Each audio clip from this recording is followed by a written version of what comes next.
할렐루야. 주일 예배 오신 성도님들을 주님의 이름으로 환영합니다.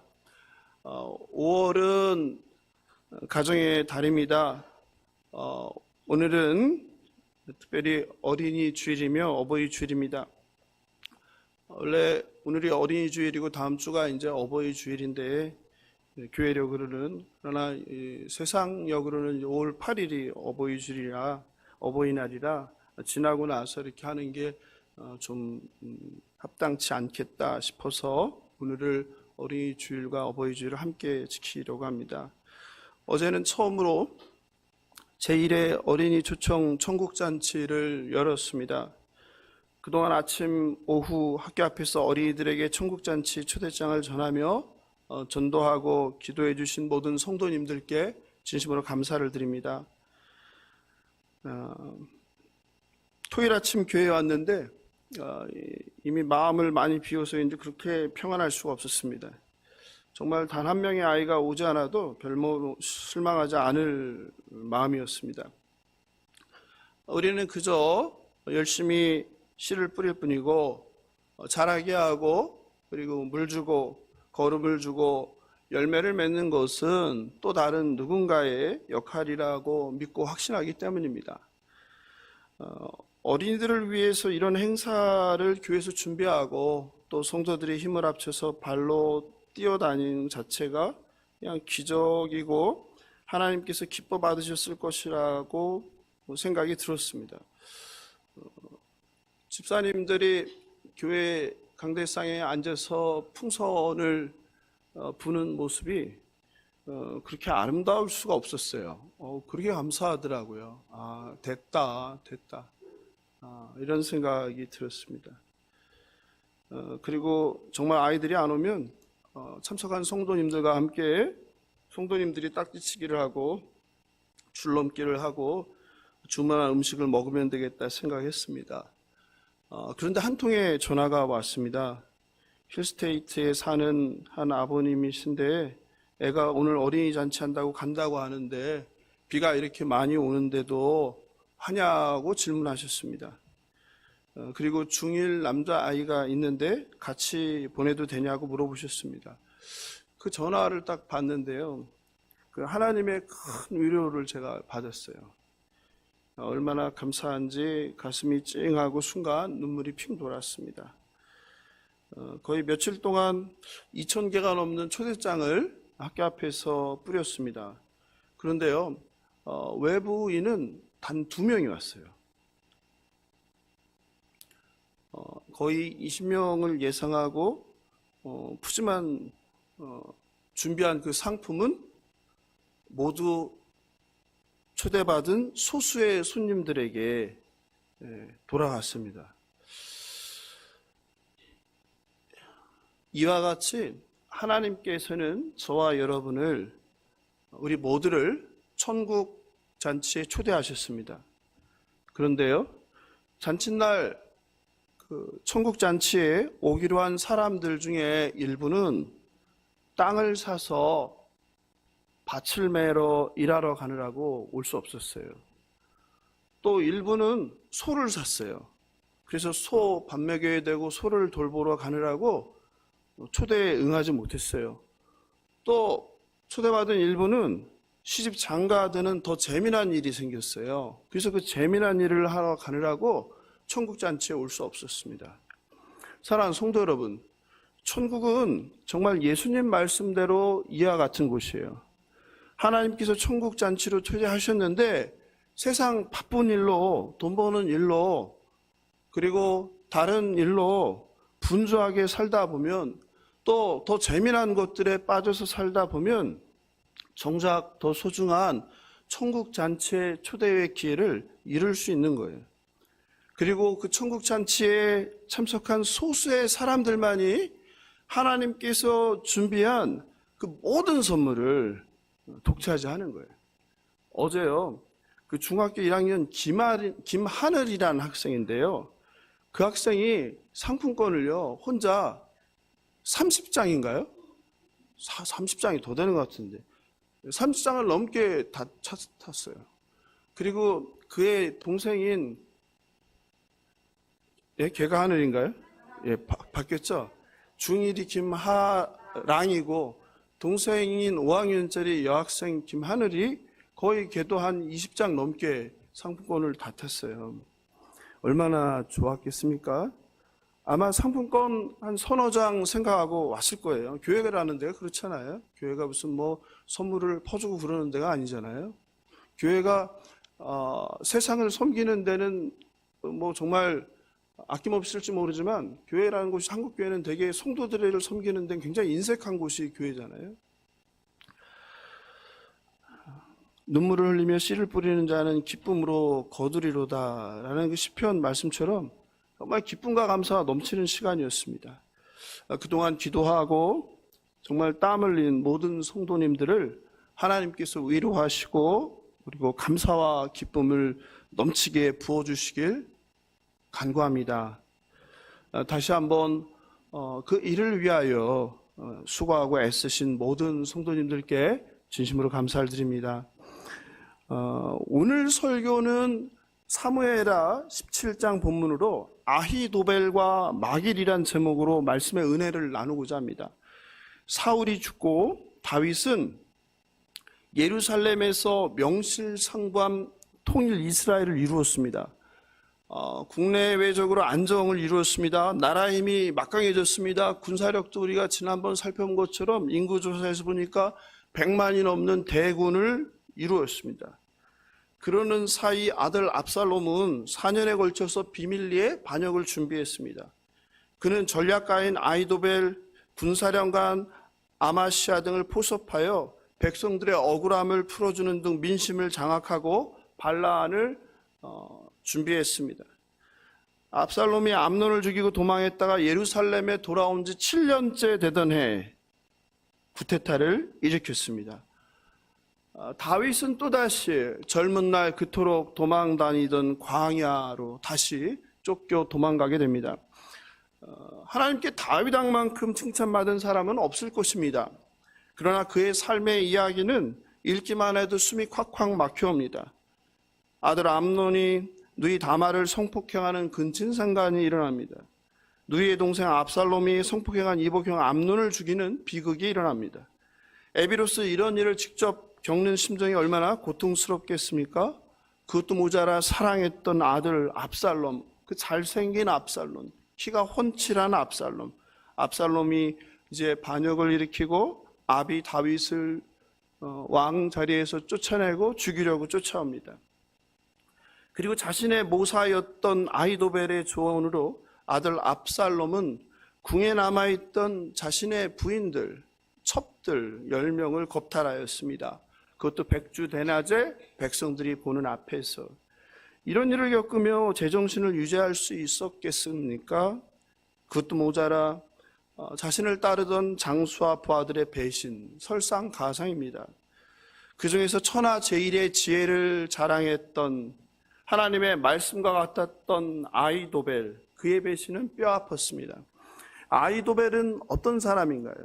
아히도벨은 다윗의 모사였습니다. 그가 얼마나 뛰어난 모사였는지 압살롬에게 쫓겨가면서도 다윗이 하나님께 기도합니다. 그리고 사무엘하 16장 23절에선 아히도벨의 계략이 하나님의 말씀 같았다고 합니다. 사무엘하 16장 23절입니다. 그때의 아히도벨이 베푸는 계략은 사람이 하나님께 물어서 받은 말씀과 같은 것이라. 나오죠? 하나님께서 해주신 말씀과 같은 것이라. 아히도벨의 모든 계략은 다윗에게나 압살롬에게나 그와 같이 여겨졌더라. 하나님의 말씀처럼 여겨질 정도의 지혜가 충만한 최고의 전략이라는 거예요. 그러니 이런 아히도벨의 배신이 얼마나 위협적이고 두렵겠습니까?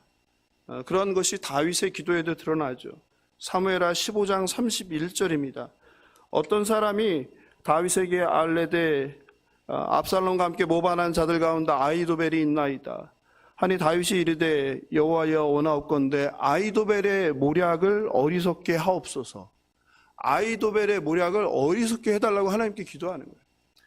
그러니까 다윗으로는 아히도벨이 작전을 펴면 당해낼 수 없다는 거예요. 그러니 하나님께서 아히도벨의 모략이 어리석도록 해달라고 기도하는 거예요. 오늘 본문 1, 2절에 보니까 압살롬에게 다윗 왕을 직접 죽이겠다면서 군사 1만 2천 명을 달라고 합니다. 아히도벨이 또 압살롬에게 이르되 이제 내가 사람 12,000명을 택하게 하소서. 오늘 밤에 당장 내가 일어나서 다윗의 뒤를 추적하여 그가 피곤하고 힘이 빠져 있을 때, 지쳐 있을 때 기습하여 그를 무섭게 하면 그와 함께 있는 모든 백성이 도망하리니 내가 다윗 왕만 쳐 죽이고. 여러분, 저는요 2절에서 이 말씀이 딱 눈에 들어왔어요. 어떤 말씀이에요? 내가 다윗 왕만 쳐 죽이고. 이게 무슨 뜻일까요? 다윗 왕을 쳐 죽이고도 아니고 다윗 왕만 쳐 죽이고. 그러니까 아히도벨의 목적은 어디에 있어요? 적을 섬멸하는 데 있지 않는 거예요. 오직 누구만? 다윗 왕만 내가 잡겠다는 거예요. 아히도벨은 어떤 사람이었어요? 다윗 왕의 모사였어요. 전략가였어요. 친구였어요. 가장 힘든 고민들을 나눈 사이였어요. 근데 아히도벨이 지금 이러는 거예요. 아들 압살롬 반란에 붙어서 내가 다윗 왕만 쳐 죽이고. 무엇이 느껴지십니까? 예? 다윗 왕이 그에 대한 아히도벨의 원한이 느껴지죠. 게다가 이상한 것은 그는 다윗 왕의 부인 밧세바의 조부였습니다. 손녀딸이 이스라엘의 왕 다윗의 부인인데 말입니다. 왜 이런 일이 생겼을까요? 다윗의 모사로 충성했던 아히도벨이 왜 지금 다윗의 아들 압살롬이 쿠데타를 일으켰는데 거기에 주역이 되었을까요? 그것도 모자라 그 다윗 왕을 죽이는 것을 피하지 않고 자기 손으로 그 일을 해내겠다고 군사 12,000명을 달라고 했을까요? 왜일까요? 성경은 그 이유를 직접적이고 분명하게 말하지 않습니다. 그런데 다윗 왕을 쳐 죽이고가 아니라 다윗 왕만 쳐 죽이기를 통해서 뭔가 말하고 싶어 합니다. 저는 그것이 아히도벨의 다윗 왕에 대한 원한이라고 생각합니다. 성경을 함께 찾아가 보겠습니다. 사무엘하 15장 12절입니다. 제사 드릴 때에 압살롬이 사람을 보내 다윗의 모사 길로 사람 아히도벨을 그의 성읍 길로에서 청하여 온지라 이렇게 나왔어요. 즉 반란을 준비하던 압살롬이 길로로 사람을 보내서 아히도벨을 모셔오는 거예요. 아히도벨의 영향력이 얼마나 큰지 아히도벨이 반란에 합류하자 사람들이 어떻게 다 백성들이 압살롬에게 돌아오더라. 전세가 이제 기운 거예요. 다윗과 백성들이 눈치를 보는 거예요. 다윗 왕이냐, 나이가 먹은 다윗 왕이냐, 이제 떠오르는 태양 압살롬이냐. 그 사이에서 눈치를 보는데 다윗의 최고의 전략가 아히도벨이 다윗 왕이 아니라 압살롬에게 돌아서니까 백성들도 돌아선다는 거예요. 좀 더 찾아 올라가 보겠습니다. 사무엘하 11장 3절입니다. 같이 한번 읽어볼까요? 사무엘하 11장 3절. 시작.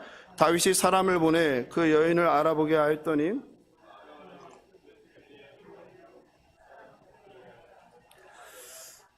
다윗이 그 범한 사건 그 장면인데요. 밧세바를 소개하는데 이렇게 소개해요. 밧세바가 누구냐면 엘리암의 딸이요 햇사람 우리아의 아내예요. 그러면 이제 질문이 나오죠. 그럼 엘리암은 누굽니까? 엘리암은 사무엘하 23장의 다윗의 용사들에 나옵니다. 사무엘하 23장 34절을 같이 읽어보겠습니다. 시작. 마아가 사람의 손자 아스베의 아들 엘리벨렉과 길로 사람 아히도벨의 아들 엘리암과 이렇게 나오죠. 길로 사람 아히도벨의 아들 엘리암이래. 엘리암도 다윗의 용사 중에 하나였죠. 장수였죠. 지금까지 우리가 성경에서 찾은 조각들을 맞춰서 정리해 보겠습니다. 그럼 아히도벨은 첫째 누굽니까? 다윗 왕의 모사였습니다. 그리고 아히도벨의 아들 엘리암은 누구입니까? 다윗의 용사였습니다. 그리고 그 엘리암 용사의 딸이 바로 누굽니까? 밧세바입니다. 그러므로 아히도벨은 누구예요? 다윗의 부인인 밧세바의 할아버지가 되는 거죠.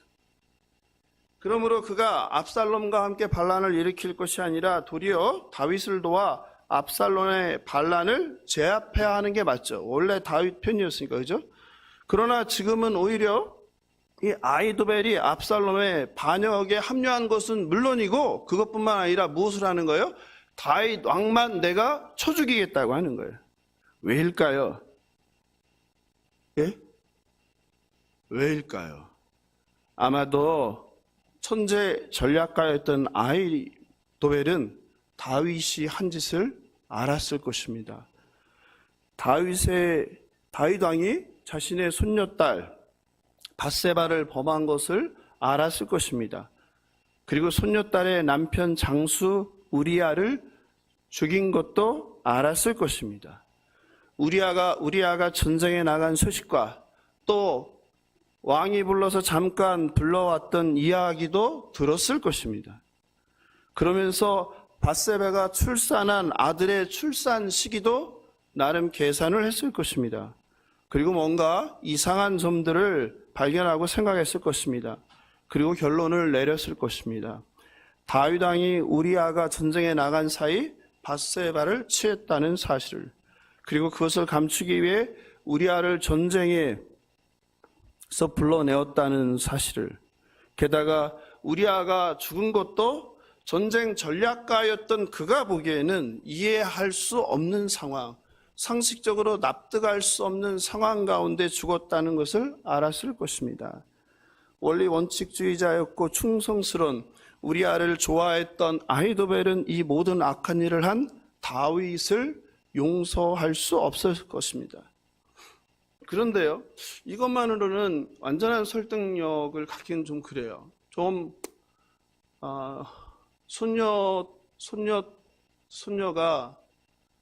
손녀가 남편이 우리아가 죽게 되었다는 거, 가슴 아픈 일이죠.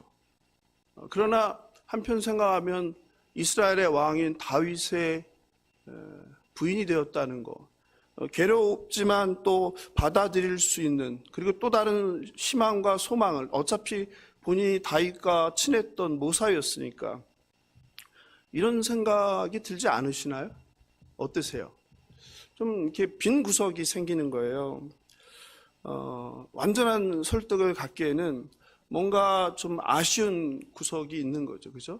한번 여러분의 입장에서는 어땠을까 생각하세요. 내가 아히도벨, 다윗과 친했고 다윗의 전략가였던 나, 다윗 왕과 같이 밥을 먹고 나라를 위해서 싸움을 하고 전략을 세웠던 나, 그리고 나에게 있는 손녀딸, 근데 다윗 왕이 어느 날 내 손녀를 범했고, 그리고 애를 가졌고, 그리고 그의 남편 우리아가 전쟁에서 죽었고,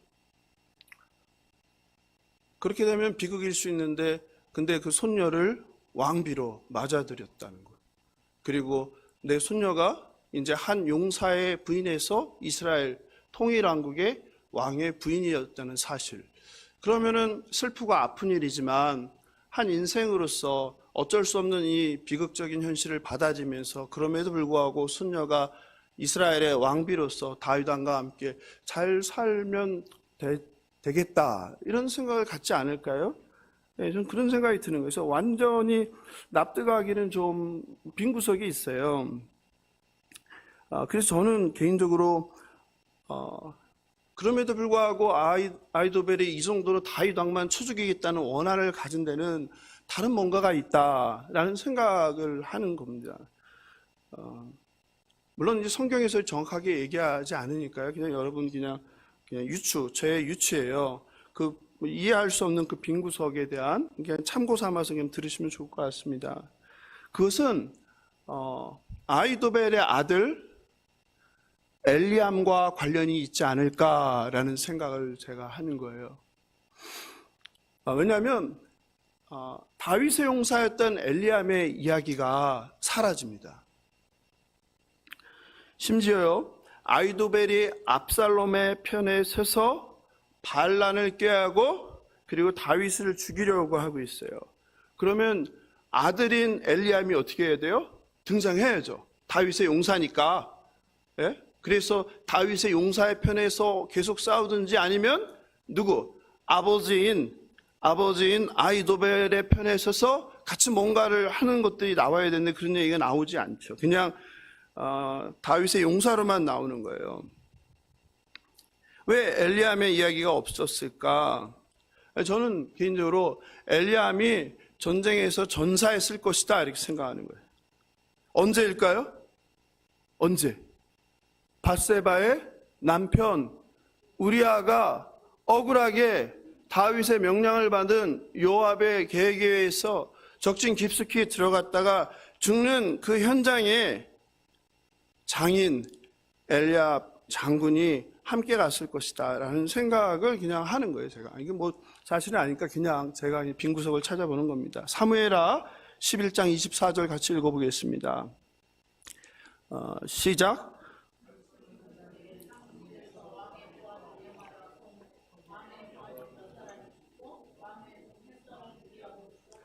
네, 24절에서의 핵심은요, 누가 죽은 게 중요합니까? 다윗의 계략대로 밧세바의 남편 우리아가 드디어 죽었습니다 이거죠. 당신이 원하는 대로 되었습니다. 그런데 거기에 하나가 사족이 붙어 있어요. 뭐가요? 왕의 부하 중 몇 사람이 죽고가 꼭 들어가 있는 거예요. 저는 이걸 보면서 찾다가 그런 생각을 갖게 됐어요. 빠져있는 퍼즐, 납득하기 힘든 그 퍼즐, 아히도벨이 왜 그랬을까? 저는 여기서 왕의 부하 중 몇 사람이 죽고에 누가? 우리아의 장인, 아히도벨의 아들인 엘리암이 죽었구나 라는 생각을 그냥 했어요. 예, 또 어디 가서 그런 얘기 하지 마시고 그냥 여러분 그냥 그런 제가 이제 저는 이렇게 뭐가 이렇게 안 되면 이게 안 되는 사람이다 보니까 고민하는 중에 그런 생각이 들었어요. 그래서 그게 손녀가 어쨌든 비극을 견디고 이스라엘의 왕비가 되었음에도 아히도벨이 다윗 왕에 대해서 원한을 갖게 된 게 아닐까. 그래서 다윗 왕을 죽이고가 아니라 다윗 왕만 그것도 그냥 죽이는 게 아니라 쳐 죽이고 이런 원한을 갖게 되지 않았을까라는 생각을 해보았습니다. 장인이 사위 우리아가 뭔가 상식적이지 않고 이해할 수 없는 위험 속으로 가라는 명령을 받고 가는데 죽으러 가는데 보고만 있지는 않았을 거라고 생각하는 거예요. 분명히 자기 사위인 우리아를 지키겠다는 생각으로 아마 엘리암도 그 장소에 같이 가지 않았을까 이런 생각이 듭니다. 그리고 다윗 왕의 악한 계략에 의해서 밧세바의 남편 충성스러운 장수 우리아가 죽습니다. 그리고 그 현장에서 아히도벨의 아들 장군 엘리암도 함께 죽었을 가능성이 있습니다. 그래서 다윗의 용사에 바로 누가요? 엘리암이 등장하고 그리고 햇사람 우리아가 등장하는 것입니다. 성경 기자는 그렇게 남기고 싶었던 것 같아요. 다윗 왕 때문에 이렇게 죽은 용사들이 있다 라는 생각이 듭니다. 그 이후 아히도벨은 어떻게 했을까요? 이제 다윗 왕과 원수가 되었겠죠. 모든 것을 다 알았으니까. 그래서 모사를 그만뒀겠죠. 그리고 어디로? 고향 길로로 내려갔겠죠. 그래서 그 길로에서 어떻게 해요? 예루살렘 가는 연을 끊고 어떻게 해요? 이를 갈면서 내가 저 다윗 왕 원수를 갚아야 될 텐데 어떻게 갚을 것인가 손 꼽으면서 잠 못 이루는 밤을 보내면서 조용히 칩거하며 살고 있었겠죠. 그러던 어느 날 압살롬이 반란을 꾀하면서 사람을 보내는 거예요. 같이 이를 모사하자. 너 억울한 거 있지 않냐? 알만한 사람은 알지 않았겠습니까?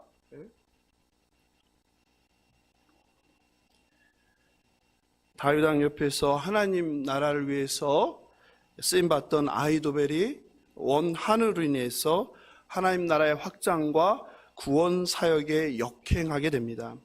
하나님의 말씀과 같았던 천하제일의 지혜도 하나님과 반대편에 설 때 악한 일에 사용되게 됩니다. 기준은 세상의 이로움이 아니라 나의 이로움이 아니라 하나님의 뜻과 일치하는가 아닌가가 중요합니다. 그리고 그는 결국 자신의 전략이 압살롬에 의해 채택되지 않자 스스로 목숨을 끊어버립니다. 그게 사무엘하 17장 23절입니다. 같이 한번 읽어볼까요? 사무엘하 17장 23절 예, 시작.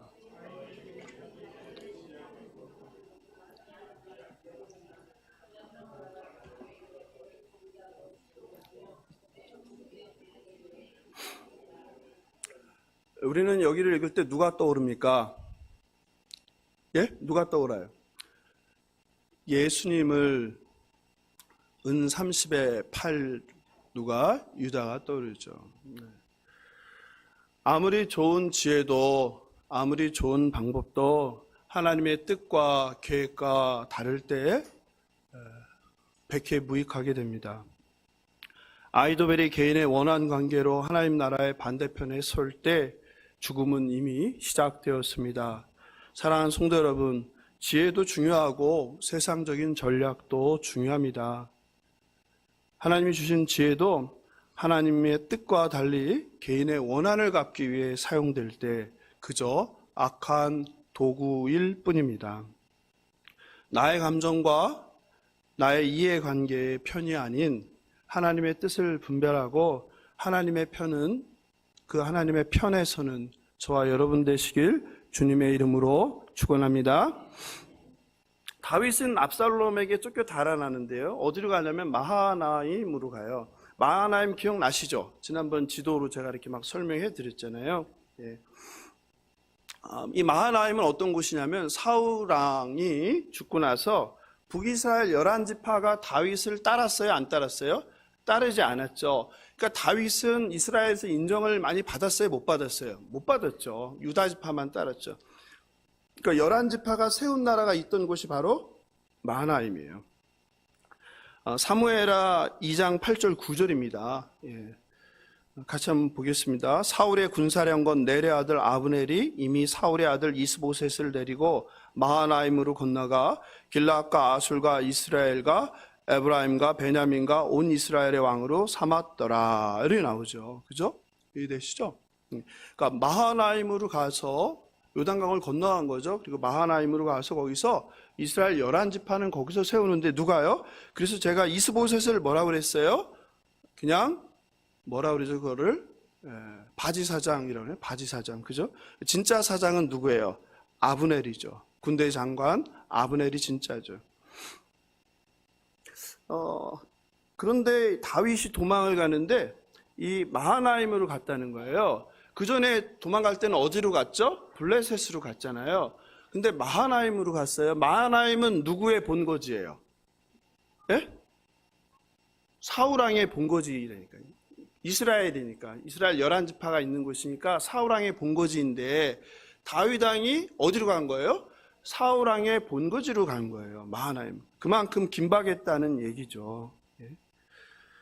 다윗이 마하나임에 이르렀을 때요, 세 사람이 찾아와요. 그게 오늘 본문 사무엘하 17장 27절입니다. 중요하니까 같이 읽어보겠습니다. 시작. 다윗이 마하나임에 이르렀을 때에 암몬 족속에 속한 나빠 사람 나하스의 아들 소비와 로데발 사람 암멜의 아들 마길과 로글림 글리앗 사람 바르실레가 나오죠. 세 사람인데 누구예요? 소비, 마길, 바르실레. 동그라미 쳐놓으세요. 지도로 함께 같이 보겠습니다. 지도를 보시면요, 여러분 보시기에 잘 보이시죠? 빨간 걸로 쳐놨는데 여러분 보시기에 왼쪽 아래에 예루살렘이 있죠. 그리고 그 푸른색이 요단강이고, 그러니까 마하나임은 어느 쪽에 있어요? 요단강 동편에 있죠. 그죠? 절로 도망간 거예요. 저쪽은 누구의 본거지예요? 사울왕의 본거지겠죠. 사울왕의 후손들의 본거지 11지파가. 그리고 예루살렘에서 절로 도망을 간 거예요. 마하나임. 그런데 저 맨 위에 뭐가 있어요? 로드발이 있죠. 그죠? 로드발이 바로 저기시에요. 세 사람이 찾아오는데 한 사람은 라빠 사람, 그죠? 라빠 사람. 또 한 사람은 누구예요? 암몬 사람. 암몬은 어디에? 바로 옆이죠. 그리고 바르실레는 어디에? 길르앗이잖아요. 길르앗은 바로 마하나임 거기가 있는 곳이 길르앗이고 옆이 암몬이잖아요. 라빠는 바로 밑이고요. 그죠? 그런데 로드발은 어디에 있어요? 좀 위로 떨어져 있죠. 이게 눈에 들어와야 돼요. 아시겠죠? 계속 가보겠습니다. 어쨌든 이 세 사람이 이렇게 찾아왔어요. 찾아오는데 길르앗 사람 바르실레, 또 암몬 족속 나하스의 아들 소비. 이거는 어떻게 보면 마하나임이라는 동네 사람들이에요. 동네 사람. 그러니까 동네에서 자기 동네에 다윗이 왔으니까 뭐 한 거예요? 그래도 주군이니까 아직은 쫓겨왔지만 찾아간 거죠. 그런데 마길은 로드발인데 로드발은 지도로 봐도 좀 떨어져 있단 말이에요. 그죠? 근데 로드발 하니까 떠오르죠. 마길. 누가 떠올라요? 우리가 금요일 날 살펴봤잖아요. 누가 떠오릅니까? 금요일 날 굉장히 중요한 설교 했잖아요. 무비보셋이 다윗 함께 얘기하잖아요. 뭐라고? 우리가 그걸 기억하며 살자고 했잖아요. 뭐. 죽은 개 같은 나. 죽은 개 같은 나. 저와 여러분이 뭐라는 거예요? 하나님 앞에 죽은 개 같은 존재라는 거예요. 하찮은 존재라는 거예요. 보잘것없는 존재라는 거예요. 이게 굉장히 중요한 거잖아요. 그때 무비보셋이 다윗 왕이 죽일 줄 알았는데 은혜를 베푸니까 죽은 개 같은 저에게 이렇게 얘기하는 거 아니에요. 그런데 그 무비보셋을 데리러 갈 때 간 곳이 바로 어디예요? 그게 바로 로드발이잖아요. 로드발. 한번 볼까요? 사무엘하 9장 4절 5절이에요. 사무엘하 9장 4절 5절 제가 같이 읽겠습니다. 왕이 그에게 말하되 그가 어디 있느냐 하니 시바가 왕께 아뢰되 로드발 암미엘의 아들 마길의 집에 있나이다. 여러분 이게 나오잖아요. 네? 금요일 날 살펴본 거예요. 무비보셋을 키워준 사람이 누구예요? 마길이에요. 마길. 근데 그게 동네가 어디 아까 보니까 마하나임 저 북쪽이란 말이에요. 네? 로드발의 뜻이 뭐라고 얘기했어요? 아무 의미 없는 곳, 풀이 없는 곳. 그래서 말씀드렸잖아요. 그 로드발이라는 곳이 어떤 땅이다? 버려진 땅이다. 황량한 땅이다. 사람이 살기 힘든 땅이다. 척박한 땅이다. 그래서 그곳에 누가? 무비보셋이 숨어 살고 있는 거죠. 마길은 어떻겠어요? 그런 척박한 땅에서 살면서 누구를? 다윗 왕의 정적인 사울의 손자를 어떻게 한 거예요? 숨어서 키우고 있는 거죠. 그런데 누가? 다윗이 도망가서 마하나임에 왔는데 누가? 마길이 또 찾아온 거예요. 여러분 놀랍지 않아요? 안 놀라운 것 같아요, 표정이.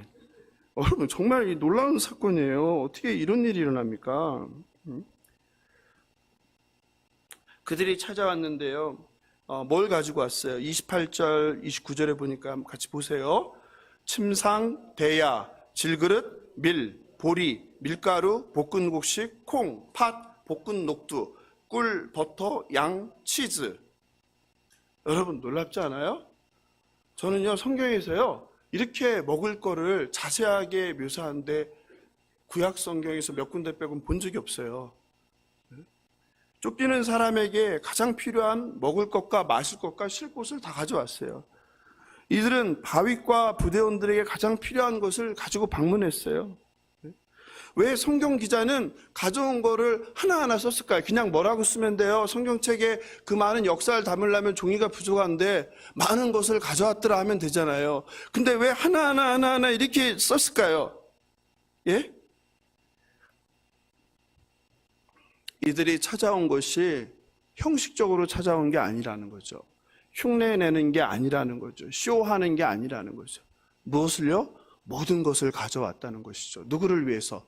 다윗 왕과 그의 도망다니는 부하들을 위해서 모든 것을 가져왔다는 거예요. 전부를 가져왔다는 거예요. 그 얘기를 하고 싶은 게 아닐까 성경이.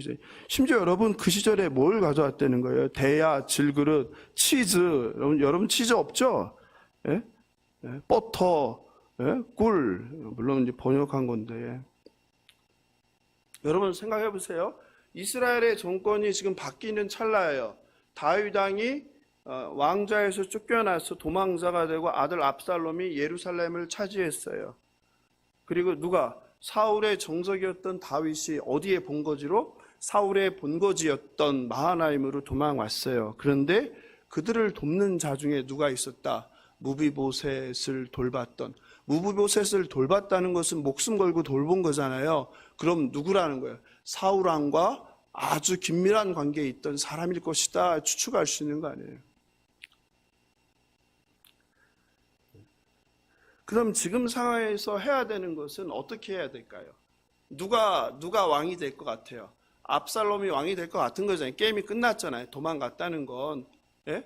그러면 어떻게 해야 돼요? 그냥 가만히 있는 게 좋죠. 가만히 지켜보는 게 좋죠. 그런데 다윗을 돕는다? 그건 뭘 뜻하는 거예요? 죽게 했다는 뜻이죠. 죽게 했다는 뜻. 여러분, 어떻게 이런 일을 할 수 있었을까라는 거예요.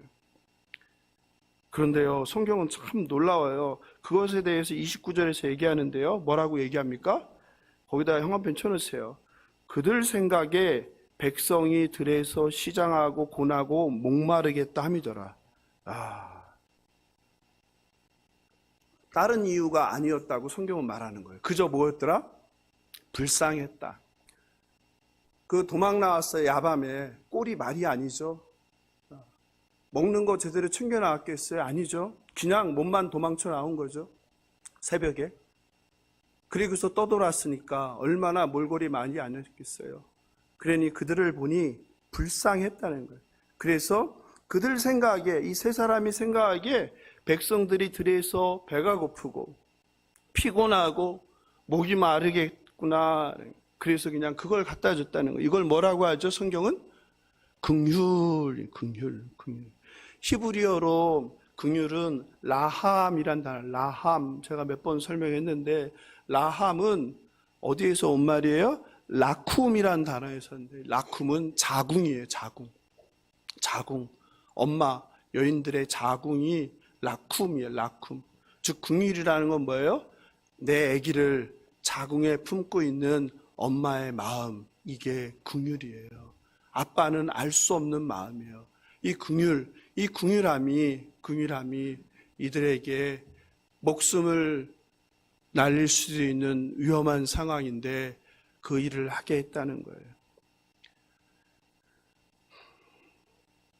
어버이 주일인데 여러분, 저와 여러분이 그냥 있는 게 아니죠. 그 어머니의 그 자궁 안에서 어머니의 그 사랑을 받아서 또 자라면서 어머니의 그 사랑, 부모님의 그 사랑으로 존재하는 거죠. 그죠? 그런데 그런 사랑을 배신하는 것이 누구예요? 인간이죠. 이유야 어찌되었든 배고픈 사람은 어떻게 해야 됩니까? 먹여야 되는 거예요. 목마른 사람은 어떻게 해야 돼요? 마실 물을 줘야 되는 거예요. 근데 오늘날은 그렇지 않죠. 배고파 죽으려고 하는데 어떻게 해요? 왜 배가 고픈지 이유를 따져야 되죠. 그래서 절차를 밟아야 되죠. 그래서 심사를 해야 되죠. 그 사이에 배고픈 사람이 어떻게 해요? 죽죠. 주겠다고 결정이 났을 땐. 얼마나 어리석은 거예요. 위기에 처한 누군가를 도울 때는 어떻게 해요? 긍휼.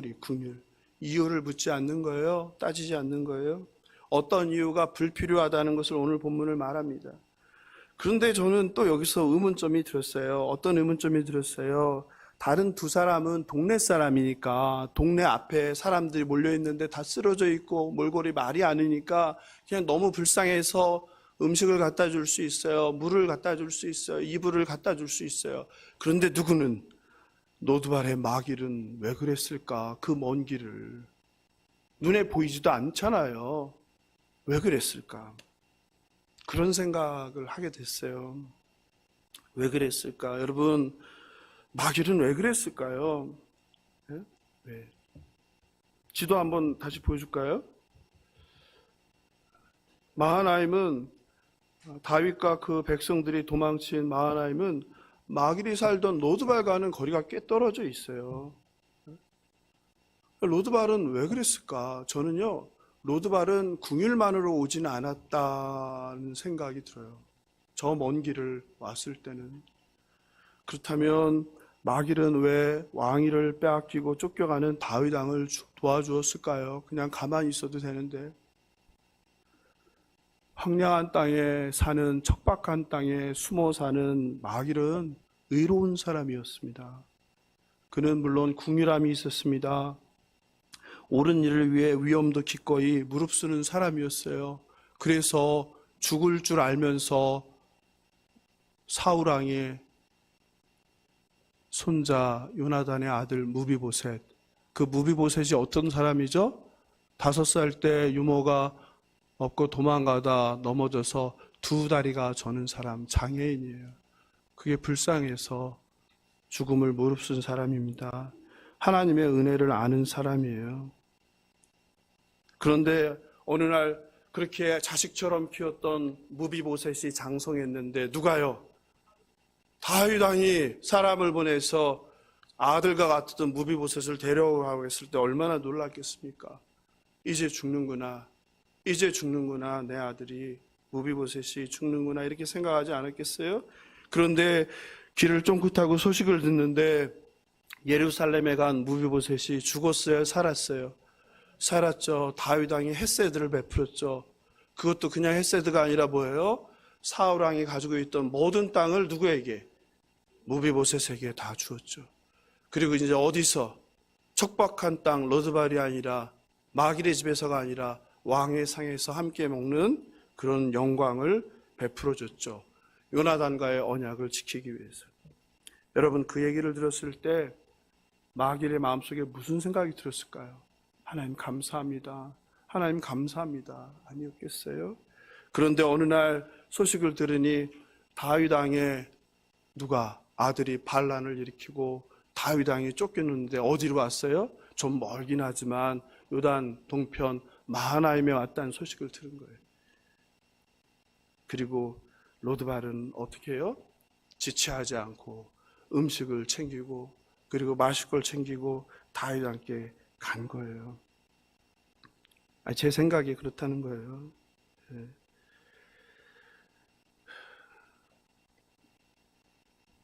다윗이 무비보셋에게 베푼 은혜를 이번에는 누가요? 마길이 다윗 왕에게 흘려 갚는 거예요. 사랑하는 성도 여러분, 이렇게 하나님의 은혜는, 하나님의 사랑은 흐르는 것입니다. 죽음에 대한 두려움, 피해에 대한 두려움조차 하나님의 은혜를 막을 수 없습니다. 마길은 하나님의 뜻과 은혜를 아는 사람입니다. 그는 하나님을 경외하는 사람입니다. 그는 사람의 편에 서지 않고 하나님의 편에 서는 사람이었습니다. 그래서 누군가의 현재의 상황이나 싸움의 승패가 그에게는 의사결정의 기준이 아니었습니다.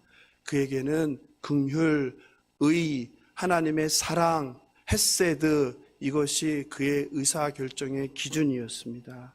하나님의 일이기에 그 어떤 희생, 대가가 따를지라도 그 길을 선택하는 것이 바로 마길의 길입니다.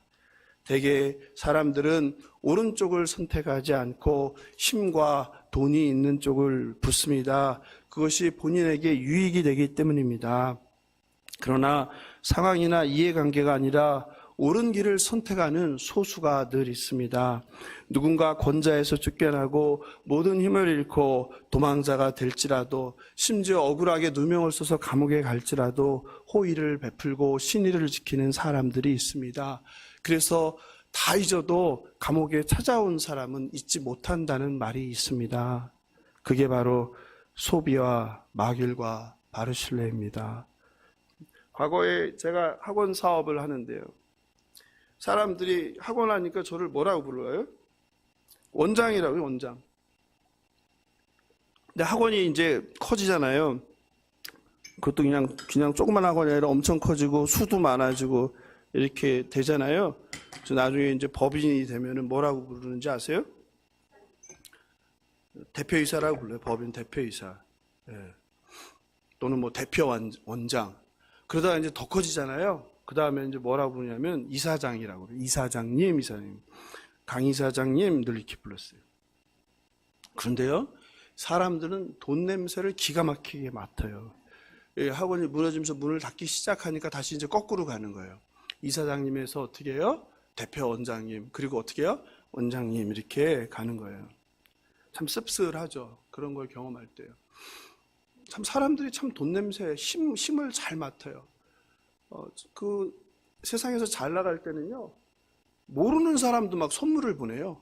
추석, 뭐 설 되면요, 모르는데 막 선물이 와요. 그 재미가 쏠쏠해요. 추석 설 되면은 그냥 몇 개 들어왔나 세는 게요. 근데요, 얘기도 안 했는데요, 언젠가부터 선물이 없어져요. 다 알아요. 기가 막혀요. 그런데 제게 한 사람이 있었는데요. 그분은요, 늘 저를 이사장님이라고 불렀어요. 그분은 제 곁에서 제가 16개 학원 중에서 15개를 문 닫는 거를 다 봤어요. 제가 어떻게 성공하는지도 봤고 어떻게 망해가는지를 다 봤는데요. 그분은 처음부터 끝까지 늘 저를 이사장님 불렀어요. 저보다 나이도 많으신 분이에요. 마지막엔요, 임대료가 5천만 원이 빌렸어요. 그래서 보증금도 다 까먹고요. 거기다 또 2,700만 원이 더 밀려서 쫓겨나게 됐어요. 주인을 참 잘 만나갖고요. 세상에 주인이 얼마나 저에게 햇세들을 베풀었는지요. 10년 동안 임대료 잘 내줘서 고맙다고 2,700만 원은 받지 않고 그냥 나가기만 해달라고 했어요. 그런 주인도 있어요. 근데 나가도 갈 데가 없잖아요. 그런데 바로 그 저를 한결같이 이사장님이라고 부른 그 부동산 사장이 제가 갈 곳을 구해줬어요. 그리고 제가 돈이 없잖아요. 그러니까 자기 돈으로 1,000만 원을 내주고 저를 이사를 시켜줬어요. 이런 분도 있어요. 그래서 저는 늘 그분이 생각나요. 얼마나 감사한지요. 한 번은 제가 국세청에서, 서울 국세청에서 세무조사가 나와서요. 30명이 저희 16개 사업장을 다 훑어버렸어요. 뭐 사망이죠, 사망. 예. 서울청에서 나왔으니까. 서울청에서 나오면 당시에 그냥 기본이 2자리였거든요. 10억 이상 2자리. 그 위는 뭐 상한이 없이. 죽었다 하고 이제 너무 억울했지만. 그런데 제가 거기에 굴하지 않고 행정소송을 했어요. 국세청과 행정소송을 하게 되었어요. 국세청에서 이제 권리금이라는 걸 인정을 안 한다고 해서 그 싸움을 하는데요. 너무 감사하게 그 사장님이, 마길과 같은 그 사장님이요. 그 당시에 거래되던 계약서들의 권리금 내역을 제게 전부 다 복사를 해준 거예요. 그래서 제가 그 무시무시한 국세청과 행정소송을 해서 승소한 사람이에요. 대법원까지 가서. 다 중간에 포기하잖아요. 너무 무서우니까요. 얼마나 무섭습니까? 국세청이. 세금만 누락된 거 추징 당하는 것뿐만 아니라 구속도 되잖아요, 요새는요. 그때 1억 이상이면 구속이라고 저한테 막 겁을 줬던 것 같은데. 무비보셋과 다윗의 마길 같은 분이에요. 그래서 늘 그 고마움이 있어요. 여러분의 인생길에도 이런 마길과 같은 은인이 있었을 것입니다. 사랑하는 성도 여러분, 여러분은 어떤 사람입니까? 누군가에게 아이도벨이 되어 너를 죽이는 것이 내 인생의 목적이라며 사는 것이 아니라 마길과 같은 사람이 되어 하나님의 은혜를 흘려보내 생명을 살리는 여러분 되시길 주님의 이름으로 축원합니다. 오늘 다윗을 둘러싼 두 사람의 이야기를 살펴보았습니다. 아이도벨은 삶의 목적이 원수 갚는 것입니다. 원한이 그의 삶을 지배하고 그리고 삶을 이끌어갑니다. 제가 말씀드렸죠. 우리 안에 있는 것이 우리의 삶을 이끌어간다고. 우리 삶의 목적이 잘못될 때 잘못된 선택을 합니다. 아이도벨도 자신의 계획이 무산되자 자살을 하게 됩니다. 이런 잘못된 선택은 우리를 멸망으로 이끌고 갑니다. 하나님의 말씀과 같았던 아무리 뛰어난 지혜를 가졌어도요, 그게 잘못된 선택과 하나님의 반대편에 서게 되면 이런 결과를 낳게 됩니다. 그러나 마길의 선택의 기준은 달랐습니다. 긍휼이었습니다. 다윗이 하나님의 사람이냐 아니냐가 기준이었습니다. 이 일이 하나님의 뜻이냐 아니냐가 중요했습니다. 눈에 보이는 상황이나 사람의 힘과 부가 아니었습니다. 긍휼함, 옳은 길, 하나님의 편을 선택하는 것입니다. 비록 사람의 눈에는, 세상의 눈에는 지극히 어리석고 위험해 보일지라도 하나님의 뜻에 합한 길을 선택하는 저와 여러분 되시길 주님의 이름으로 축원합니다. 우리 교회에 한 집사님의 고민과 결정에 대해 소개합니다. 엄마의 요양 등급 신청을 했습니다. 센터에서 거짓말을 해서라도 등급을 받는 것이 중요하다고 했습니다. 지금은 건강하시지만 2년 안에 병이 충분히 발생할 수 있다고도 했습니다. 그 말을 듣고 보니 그 말도 일리가 있었습니다. 그래서 엄마에게 웬만하면 답변을 모른다고 말을 하고 말씀드렸습니다. 그런데 하나님을 믿는 내가 이런 작은 거짓말을 하는 것이 합당치 않다고 생각했습니다. 그래서 있는 그대로 답변하라고 결론 지었습니다. 사랑하는 성도 여러분, 정말 힘든 결정입니다. 내가 입을 닫고 조금만 거짓말하면 큰 이익을 볼 수 있는데, 왜 더군다나 모든 사람들이 그렇게 하는데 그렇지 않은 다른 길을 가는 거 쉽지 않습니다. 대부분이 그렇게 하니 알면서도 속아주기도 하고 어느새 관행처럼 되어버렸습니다. 잠깐 눈 감으면 오랜 불편이 사라지고 꽤 경제적인 이득을 취할 수 있습니다. 그러나 집사님은 얼마간의 고민 끝에 불편하지만 다른 길을 선택했습니다. 그리스도인은요, 미련해 보이는 길을 가는 사람입니다. 모르는 척하고 거짓말 조금 해서 나의 이익을 구하는 그런 선택이 아니라 내 안에서 그런 나를 탄식하며 신음하는 성령님의 세미한 음성에 반응하는 길, 그것이 믿음의 길입니다. 고심 끝에 올바른 길을 선택하신 집사님께 그 비어진 공간을 하나님께서 넉넉히 채워주시리라 믿습니다. 말씀을 마무리합니다. 사랑하는 성도 여러분, 여러분의 삶의 목적은 무엇입니까? 갈림길에서 여러분의 선택의 기준은 무엇입니까? 나에게 미칠 이해관계입니까? 얼마나 나에게 유익한지, 얼마나 나에게 도움이 될지, 얼마나 나에게 힘이 될지.